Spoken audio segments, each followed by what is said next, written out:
কিছুতেই মিলছে না স্বস্তি। নববর্ষ তিহার জেলেই কাটাতে হবে বীরভূমের দাপুটে নেতা অনুব্রত মণ্ডলকে। সোমবার আইনজীবীদের কর্মবিরতির জেরে হলো না আবেদনের শুনানি, ফের তাকে জেল হেফাজতে পাঠানোর নির্দেশ দেন বিচারক। গরু পাচার মামলায় ধৃত অনুব্রত মণ্ডলকে এদিন দিল্লির রাউস অ্যাভিনিউ আদালতে তোলা হয়।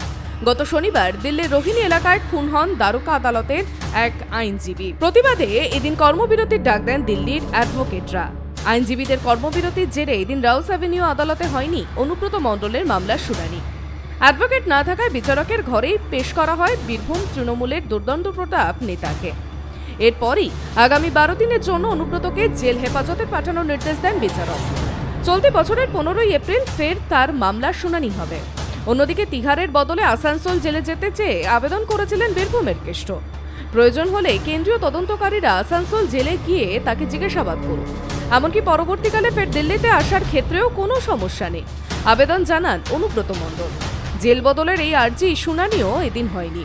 আগামী 5ই মে অনুব্রত মণ্ডলের এই আবেদনের শুনানি করবে রাউস অ্যাভিনিউ আদালত।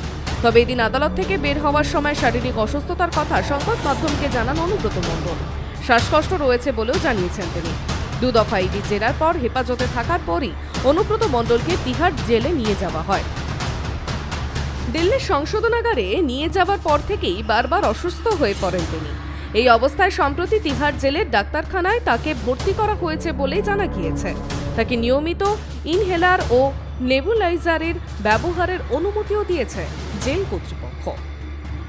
Bureau report, tribe TV.